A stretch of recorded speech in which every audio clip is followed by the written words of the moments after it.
Marché sous influence, documentaire signé Nicolas Hautemann et Delphine Pruneau. Vous l'avez compris, beaucoup de questions se posent à l'issue de cette enquête. Nous allons analyser tout cela dans Un Monde en Doc avec notre premier invité, Xavier Emmanueli. Bonjour, merci d'avoir accepté notre invitation.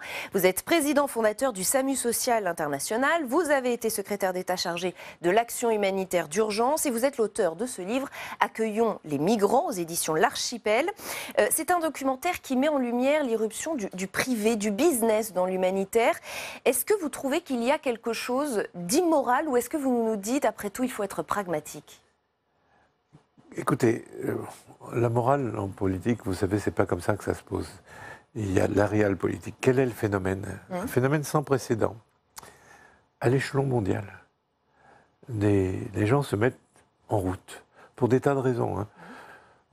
Pour les réfugiés de guerre, les réfugiés météorologiques, bientôt les réfugiés climatiques, les HCR, pour des raisons d'économie, vous parlez précisément de réfugiés économiques, puis vous avez des gens qui tentent leur chance. Le monde bouge. Je dirais, le monde est sur les routes. Et ça ne s'était pas vu depuis longtemps, hein, depuis la fin du conflit mondial, où il y a eu un grand changement, un grand bouleversement. Il faut faire quelque chose. Et pour le moment, on tâtonne. On tâtonne. Alors, il n'y a pas de politique à long terme. C'est ce que je constate, que je reproche. Vous avez au coup par coup. Alors, bien sûr, quel est le grand service public qu'on met? Le service des États, c'est pas au point. Donc, on s'arrange. C'est sparadrap, trombone, bout de ficelle, pour le moment. Alors, morale, pas morale, il faut quand même faire quelque chose. Oui, ça veut dire qu'il faut s'adapter. Est-ce que vous, par exemple, le SAMU social que vous avez créé en 1993, vous aviez recours à la sous-traitance? Attendez, si je devais compter que sur les budgets de l'État, on aurait fermé la boutique. Hein. Bien sûr, sous-traitance, des sponsors, des gens... Oui, comment faire autrement? Comment faire autrement? Les États ont renoncé à leur rôle de directive, si vous voulez. Ils n'ont pas, soi-disant qu'ils n'ont pas les moyens. Oui. Et donc on s'adresse à des sous-traitants, soit des experts, soit des associations, soit des entreprises. Alors évidemment qu'il y a un business. On fait le plus offrant, le moins offrant, allez savoir. Et donc bien sûr qu'on est obligé. Est-ce qu'il n'y a pas quand même une forme de cynisme de ces investisseurs privés? On fait du business sur la vulnérabilité. Est-ce qu'il y a quelque chose de choquant sur le fond? Bien sûr. Bien sûr. Vous, en tant qu'humanitaire, ça vous interpelle? Mais oui, mais comment faire? Expliquez-moi. Alors, bien sûr qu'il y a un business derrière. Là où il y a une demande, il y a de l'offre. Et des privés de toutes sortes, mais il faut faire attention à qui on s'adresse, qui fait quoi. Ça demande une grande rigueur, une surveillance. Évaluation, je dirais, pour être plus cool.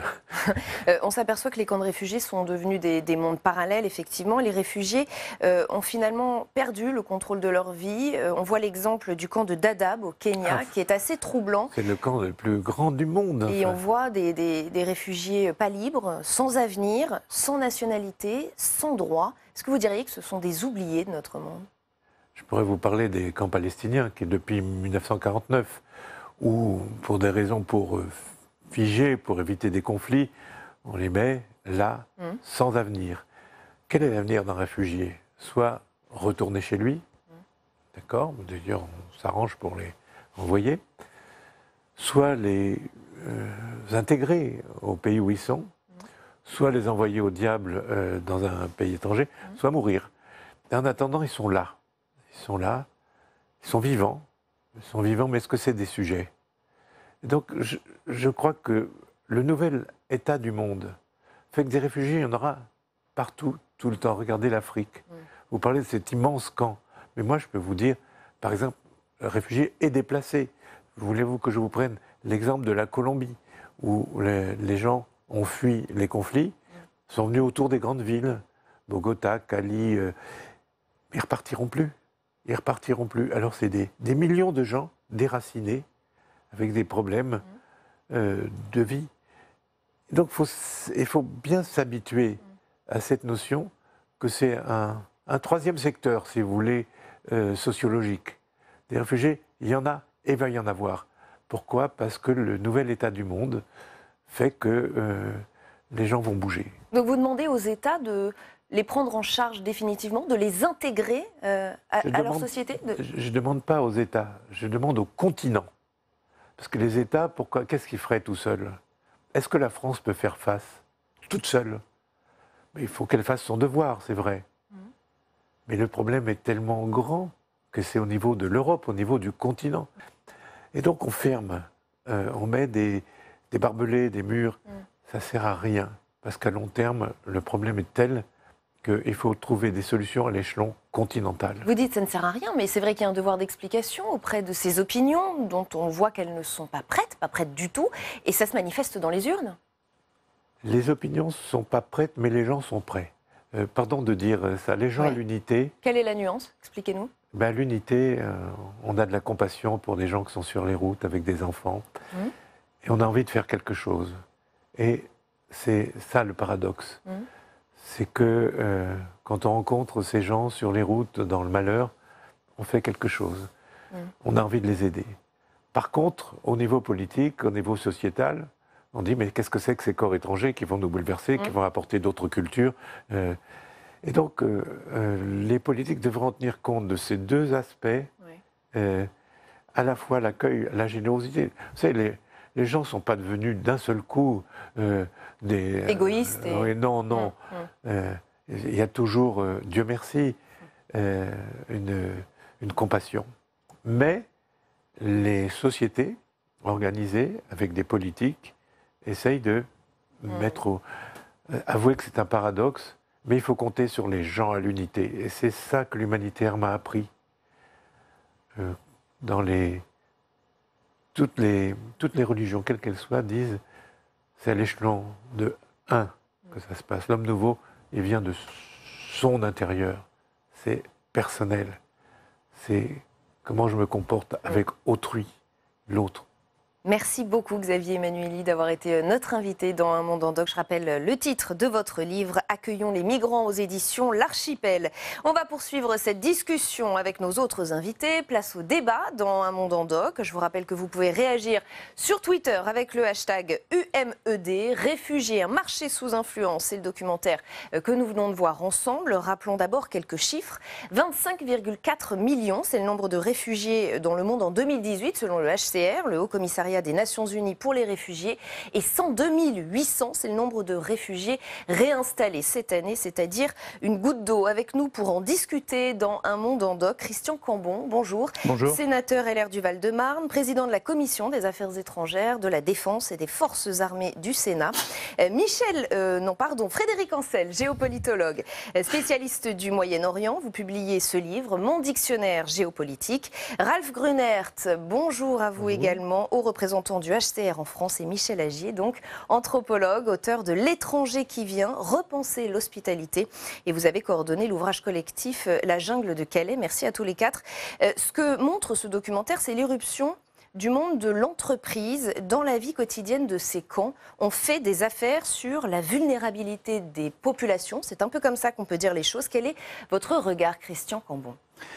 J'ai trouvé ce documentaire très intéressant et malgré tout très orienté.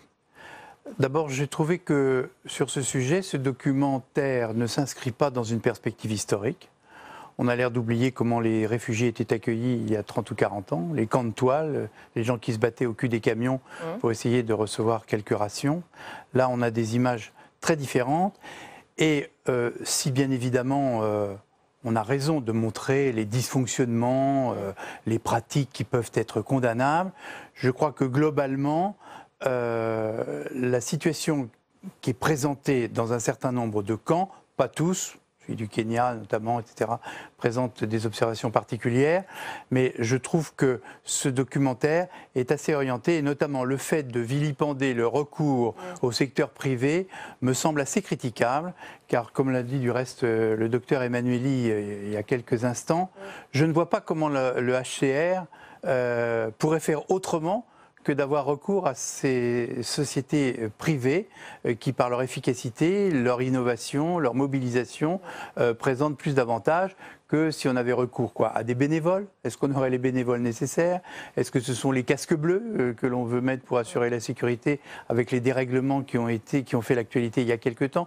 Donc j'ai été un peu mal à l'aise tout en identifiant effectivement les problèmes que ce genre de choses peut régler. Mais je pense qu'il faut déjà rendre hommage au commissariat aux réfugiés qui fait un travail absolument gigantesque, alors même que, et les chiffres le montrent, la progression du nombre de réfugiés ne cesse de croître. Michel Agier, quel est votre point de vue? Business et humanitaire sont compatibles ou il y a quelque chose de gênant, d'immoral?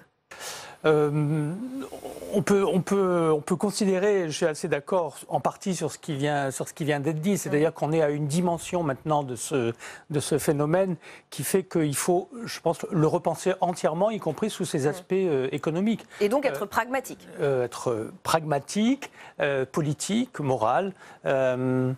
Je suis un petit peu pour quelque chose dans ce documentaire, parce que j'en ai été un conseiller scientifique, qu'à l'origine, il y a un ouvrage qui s'appelle Un monde de Caen et qui dressait un peu le tableau global, à l'échelle globale, d'un paysage global de Caen, comme on l'avait appelé, et qui représente un phénomène qui me semble aujourd'hui important, qu'il faut prendre en compte, c'est la mondialisation, ou c'est un des aspects de la mondialisation. Donc assez logiquement, et dans mon esprit, il n'y a pas spécialement de dénonciation, même si je pense qu'il y a des problèmes de fonctionnement, il faut tenir compte du fait qu'il y a une économie, il y a un marché de l'emploi, l'humanitaire est un énorme marché de l'emploi, il y a de la circulation des savoirs, il y a de la circulation de personnel, il y a des espaces qui sont de plus en plus fixés dans ce dispositif, et ce qui est intéressant, et qui signifie qu'on est bien dans un nouveau modèle de mondialisation, c'est que ça échappe largement aux États-nations qui délèguent d'une certaine façon à l'international, au HCR, à des grandes ONG de toutes sortes, nationales, locales, internationales, qui délèguent une souveraineté. Et c'est pour ça, je pense qu'il faut déjà simplement le décrire et se dire, qu'est-ce qu'on fait avec ça? Parce que ça pose des problèmes de fonctionnement économique, et je pense que le documentaire le montre, fait par des journalistes, qui ont cherché des choses qui ne marchaient pas. Mais avec parfois des soucis de transparence, peut-être que Ralf Grunert a envie de répondre à cela. Voilà, je pense qu'il y a un souci. Il y a un point qui me semble important, c'est si on est dans un nouveau secteur, un nouveau modèle, c'est la question de la transparence qui me semble très importante. Ralf Grunert. Je trouve que c'est tout à fait légitime à poser des questions sur l'efficacité de l'action humanitaire et aussi des coûts.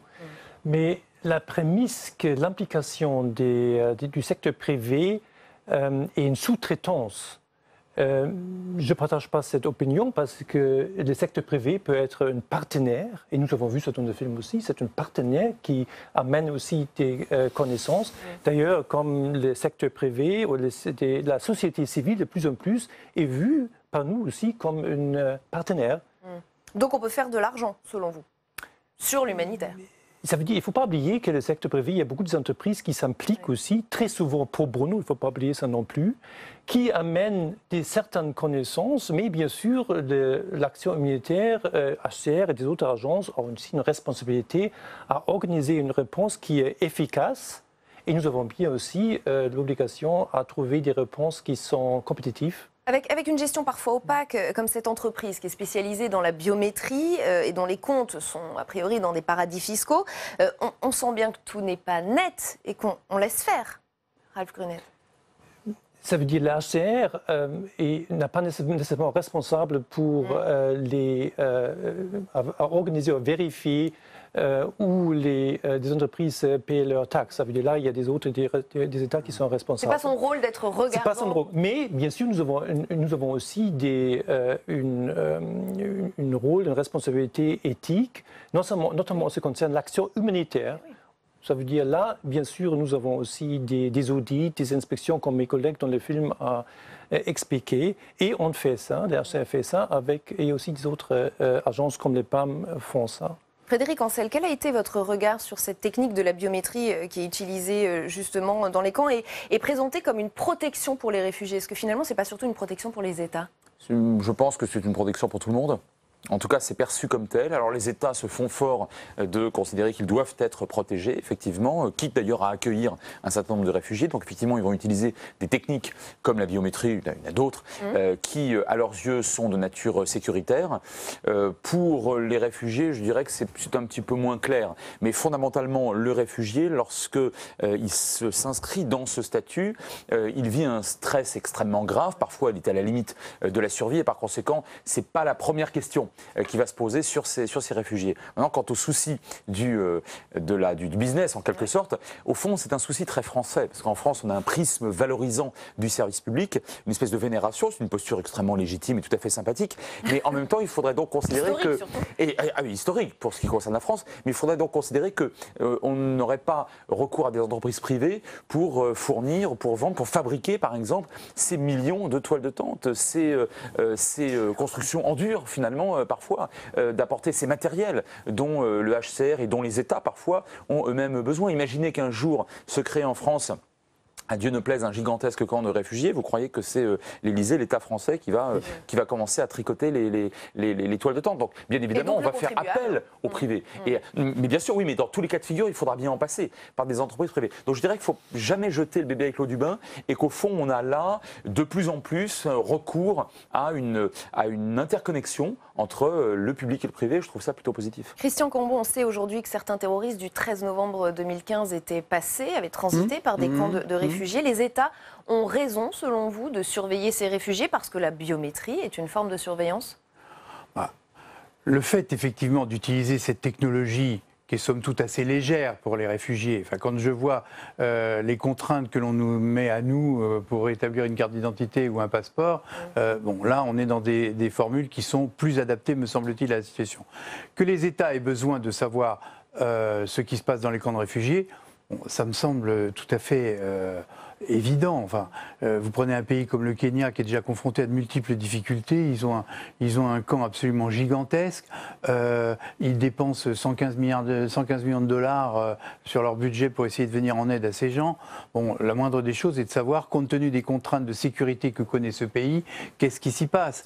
Et je crois que là encore, c'est là où j'ai ressenti un certain malaise dans ce documentaire, parce qu'on a l'air effectivement de montrer du doigt les entreprises privées qui sont excessivement performantes. Moi, quand je vois ces réfugiés qui sont dans un supermarché et qui choisissent des produits qui leur conviennent, mon Dieu, je trouve que c'est plus faire attention à leur dignité que lorsqu'on les voyait à la sortie du camion recevoir des lots de bouteilles ou des sacs de farine. Mais est-ce qu'il n'y a pas, Ralph Grunet, peut-être vous allez répondre à cela, est-ce qu'il n'y a pas une atteinte à leurs droits ? Est-ce qu'il n'y a pas une question de droit aussi pour ces réfugiés ? Ils en ont déjà si peu. Il ne faut pas oublier que le système biométrique utilisé dans les camps, ce n'est pas un système pour surveiller les réfugiés, c'est plutôt une question de gestion. Et là, nous, l'HCR, nous avons bien sûr aussi une responsabilité à organiser ces camps, gérer ces camps d'une façon efficace. Et d'ailleurs aussi, les réfugiés, très souvent, ils sont contents aussi d'avoir un système qui est sûr, qui est plus sûr que dans le passé. Michel Agier, le tableau est-il oui, rose ? Ce n'est pas les techniques ni le secteur privé qui en soi sont des questions. C'est qui a le contrôle, qui a la souveraineté de tout ça. Est-ce qu'on délègue entièrement fabriquer des tentes et acheter des tentes au secteur privé? C'est très bien.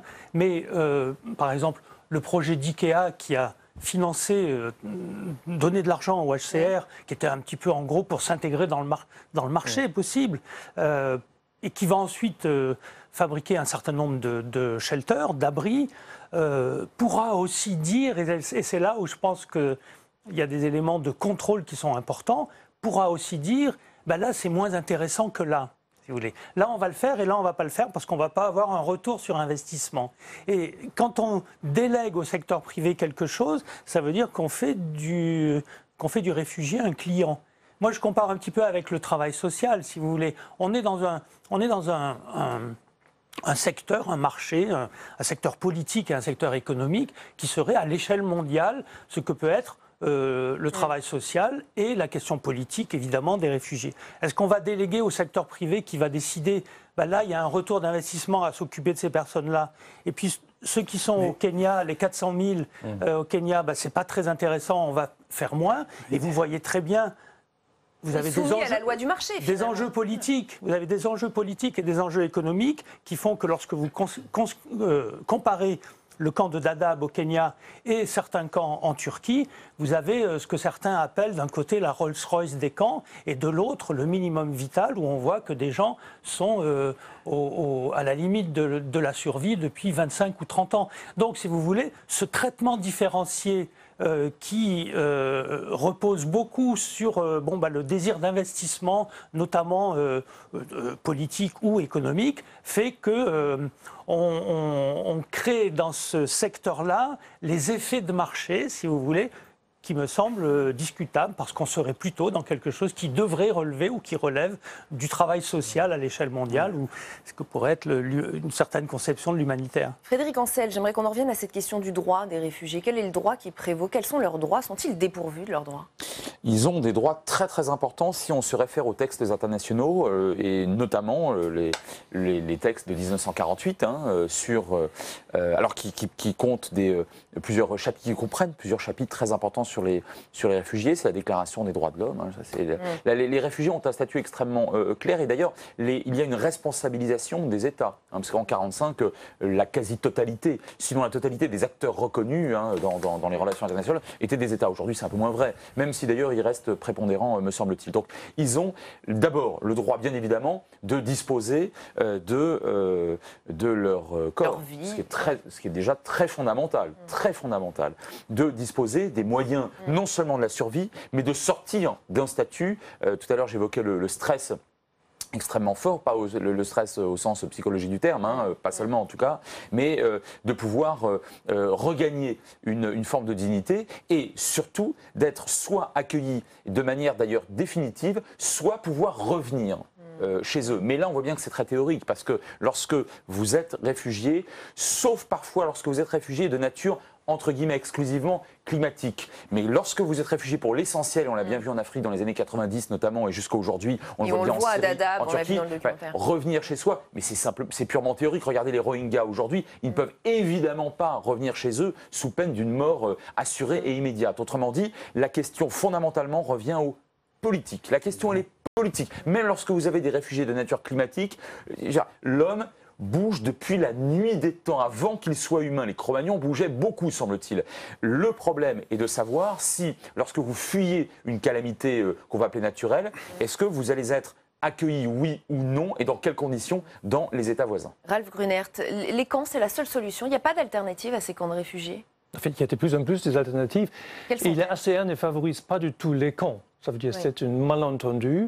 Malheureusement, très souvent, notamment dans les pays en voie de développement, les camps sont nécessaires, notamment dans un influx, dans une urgence.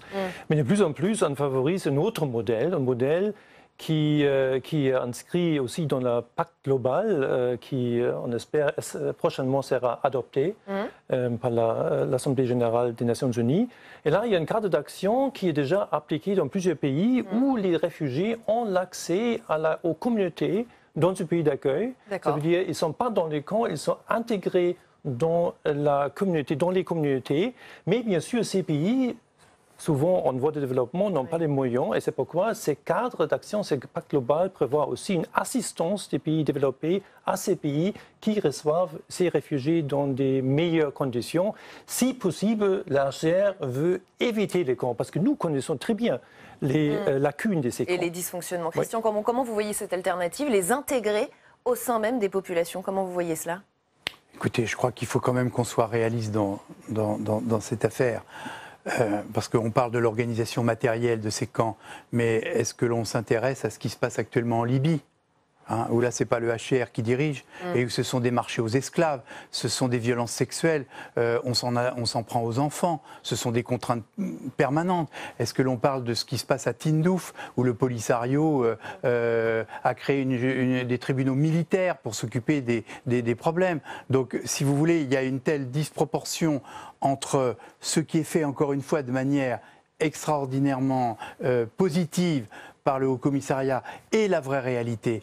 Vous avez tout à fait raison de dire la réponse est dans la main des politiques. Regardez ce qui se passe au Venezuela. M. Maduro est en train de vider son pays. Où partent ces gens? Ce sont des réfugiés. Certains ont de la famille au Brésil, au Pérou, mais ce sont des réfugiés. Mais pour ce qui est de l'alternative à ces camps, Ralph Gruner du HCR nous dit les camps, on ne les souhaite pas vraiment. Il faudrait intégrer les réfugiés aux populations. Oui, mais il faut une volonté politique. Prenons le cas de l'Europe, puisqu'on est en Europe. Encore faudrait-il que l'ensemble des pays européens, puisque le président de la République a fait un certain nombre de propositions, que les pays européens répondent à cette attente. Car effectivement, l'accord de Dublin qui qui rattache en quelque sorte le réfugié à l'endroit où il est entré, alors comme ça donne la situation de l'Italie qu'on a laissé pendant 10 ans s'occuper du sujet, moyennant quoi maintenant on a une situation politique en Italie qui pose effectivement un certain nombre de problèmes.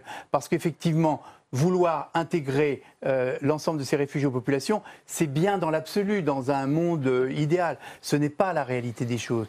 Et très souvent, la conséquence et la cause sont très différentes. On s'apitoie sur la situation de ces réfugiés. Mais si on dit, moi j'ai été maire pendant longtemps, pendant 28 ans, si on dit aux mêmes gens qui sont apitoyés et qu'on donnait à une organisation, voulez-vous que le pavillon d'à côté, on le transforme pour accueillir 4 familles, que croyez-vous qu'il va être répondu?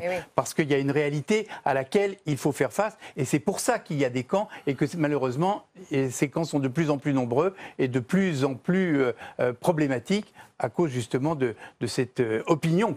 Et oui, Michel Ager, il y a un problème avec l'opinion. Vous me tendez la perche, parce que justement, depuis 3 ans, je dirige un programme de recherche qui s'appelle Babels, qui est sur les conditions d'accueil et de rejet des migrants en Europe. Et ce qu'on constate quand même, c'est que dans ces villages et dans ces villes, il y a énormément d'habitants et de maires de petites villes, de villages et de grandes villes qui ont dit « mais non, nous, on a de la place, nous, on veut accueillir des gens ».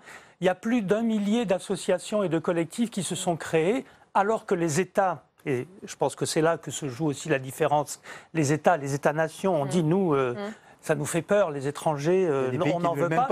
Les habitants et les habitants au niveau. Ce sont les responsables politiques qui finalement parlent à la place des populations. Oui, et je pense que le problème, c'est que toutes ces initiatives-là, qu'on met sous le terme générique d'hospitalité, toutes ces initiatives-là, elles n'ont pas de relais politique.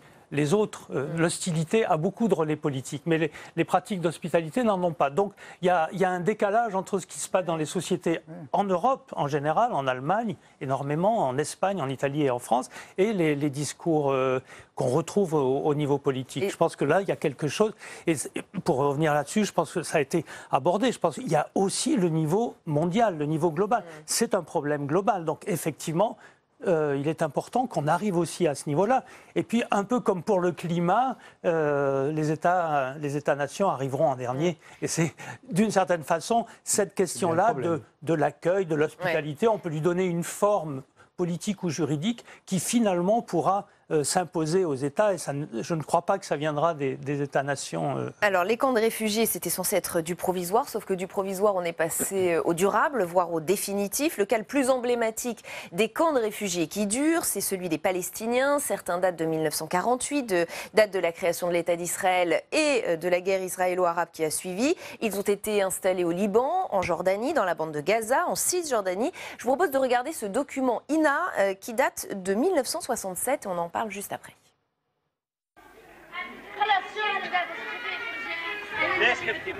La revanche, les réfugiés arabes de Cisjordanie y pensent-ils encore?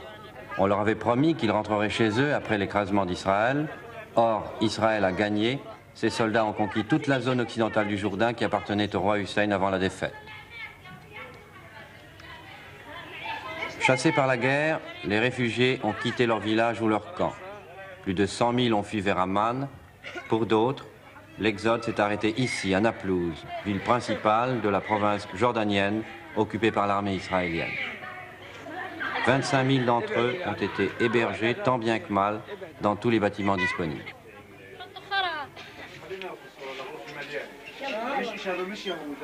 وبالكاد ما فيش غطا ولا في جهات نايمين فيش شيء ولا غطا من مرة بكثير que n'ont pas ni de lit ni de couverture ils ont le faim sans faim ils adressent ils demandent à tout le monde les gens charitables ils n'ont rien de couverture ni de rien à manger ils adressent à la Croix-Rouge de venir à l'aide parce que la Croix-Rouge n'est pas venue jusqu'à présent. Frédéric Ancel, le cas des Palestiniens illustre peut-être le problème de fond, c'est que les États sont incapables de régler la source même du problème, c'est-à-dire les conflits internationaux. Oui, c'est juste.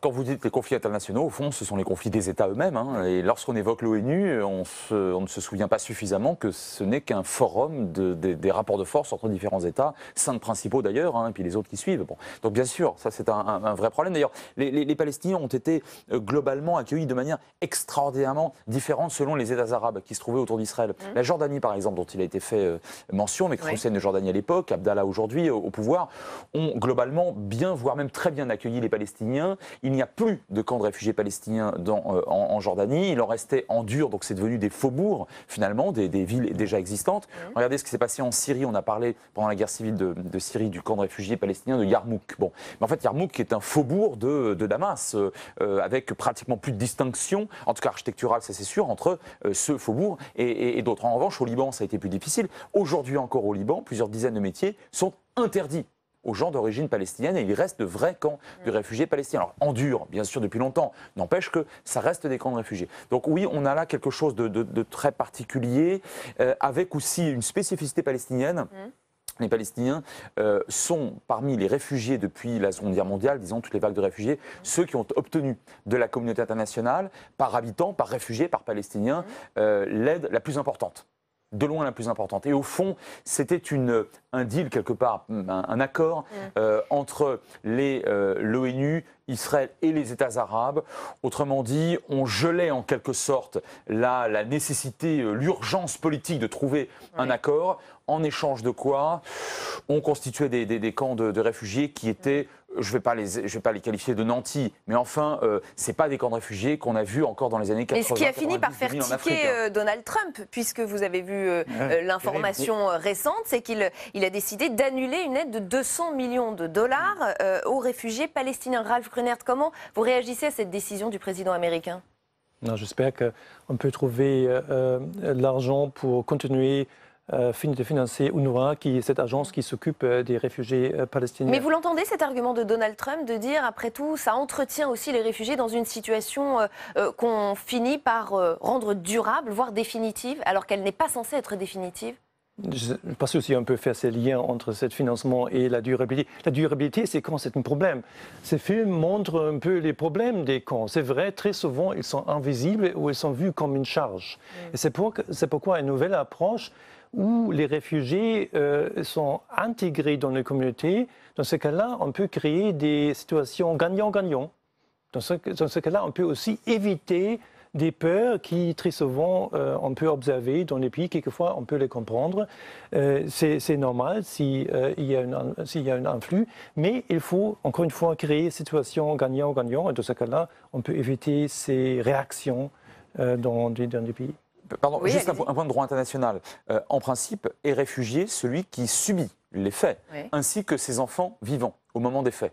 Bon. Mais pas ceux qui naissent après. Non, mais c'est bien le problème. Alors, avec les Palestiniens ont bénéficié finalement du maintien décennie après décennie de cette aide, y compris, on est maintenant à la 4e génération en quelque sorte. Et c'est là-dessus que s'appuie l'administration américaine. Sauf que le geste américain est irresponsable. Pourquoi ? Parce qu'il n'y a pas de processus de paix, il n'y a pas l'ombre du commencement d'un processus de paix d'une part, et que d'autre part, la bande de Gaza, pour des raisons à la fois politiques mais également économiques et sociales, se trouve dans une situation extrêmement compliquée. Donc c'est pas maintenant sur un point casuistique, juridique, qu'il fallait ôter cette manne. Christian Cambon, et quel est le rôle de la France dans tout cela ? La France fait ce qu'elle peut. Elle le fait avec la voix et la force qui est la sienne. Elle est membre du Conseil de sécurité. Elle a une Est-ce qu'elle doit augmenter sa contribution ? Oui, elle doit augmenter sa contribution. C'est votre avis ? Oui, elle doit augmenter sa contribution. Et du reste, j'ai cru comprendre dans le discours aux ambassadeurs que c'était une des intentions du président de la République d'augmenter les différentes contributions que la France verse à ces organismes des Nations Unies. Il est sûr que par rapport à ce qui vient de se passer sur l'UNRWA, où les États-Unis ont purement et simplement supprimé dorénavant cette aide, nous avons reçu ici le directeur général de cette organisation. Nous le soutenons et nous essayons de faire en sorte que les pays, l'Allemagne va faire un effort tout à fait conséquent. Je pense que la France va le faire aussi, parce que c'est l'éducation des enfants palestiniens, singulièrement dans cette prison à ciel ouvert qui est un peu Gaza. Donc il est absolument nécessaire d'offrir un peu d'espérance, si vous voulez. Je crois que ce qui est terrible et ce qui mobilise ces flux, c'est l'espérance. Vous savez, le président de la République a raconté, lors de la visite qu'il a fait au Vatican, j'y étais, il a raconté au Vatican que dans l'Aquarius, dont on a beaucoup parlé, oui. il y avait 60% d'Algériens. Ce n'est pas un pays qui est identifié comme étant... bon. Simplement, la jeunesse n'a plus beaucoup d'espoir dans ce pays. Et donc, ils sont prêts à mettre en jeu leur propre vie et finir au fond de la Méditerranée dans des drames effroyables dont la presse fait écho. Parce qu'il n'y a plus d'espérance. Pourquoi y a-t-il des Ivoiriens? Pourquoi y a-t-il des gens comme ça? On parle souvent des Afghans, on parle maintenant de ceux qui sont martyrisés en Birmanie. Mais ces populations-là, elles perdent espérance. Ouais. Le Venezuela, on le vit aujourd'hui. Hein, voilà un pays qui était un pays envié en Amérique latine et partout dans le monde par ses richesses du sous-sol, etc. Voilà un pays qui se vide, les gens s'enfuient parce qu'il y a un homme qui a décidé d'imposer sa propre volonté. Donc la réponse, elle est systématiquement politique. Et on peut mettre tout l'argent qu'on veut, on peut faire du HCR l'organisme le plus puissant du monde, mais malheureusement, la folie des hommes et singulièrement d'un certain nombre de politiques provoquera toujours les mêmes flux. Et Michel Agier, est-ce qu'on peut imaginer que la communauté internationale puisse aider à régler ces conflits intérieurs qui poussent ces populations à partir de leur propre pays? On est dans une situation où les crises, qu'elles soient climatiques et écologiques, qu'elles soient politiques, qu'elles soient sociales, trouvent de plus en plus comme issue la mobilité. La mobilité élargie, c'est-à-dire que effectivement, d'abord, on va dans le village d'à côté, c'est le cas en Colombie par exemple, ou pour les déplacés climatiques, on va dans le village d'à côté, on va dans la ville principale d'à côté, on va dans le pays d'à côté, et puis après, éventuellement, on peut aller plus loin.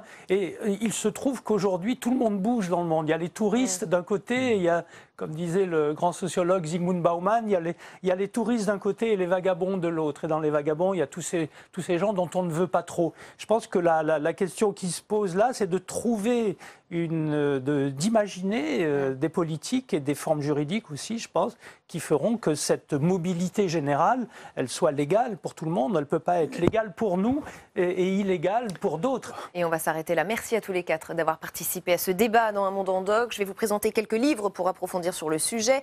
Un monde de Caen, de notre invité Michel Agier aux éditions La Découverte. Mon dictionnaire de géopolitique de Frédéric Ancel, ici présent. Notez aussi ce roman graphique sur la question des réfugiés. La fissure, c'est son titre, de Carlos Spotorno et de Guillermo Abril. N'hésitez pas à vous rendre sur notre site internet publicsena.fr pour revoir toutes ces références. Fin de ce numéro d'Un monde en doc. Je vous retrouve la semaine prochaine sur Public Sénat.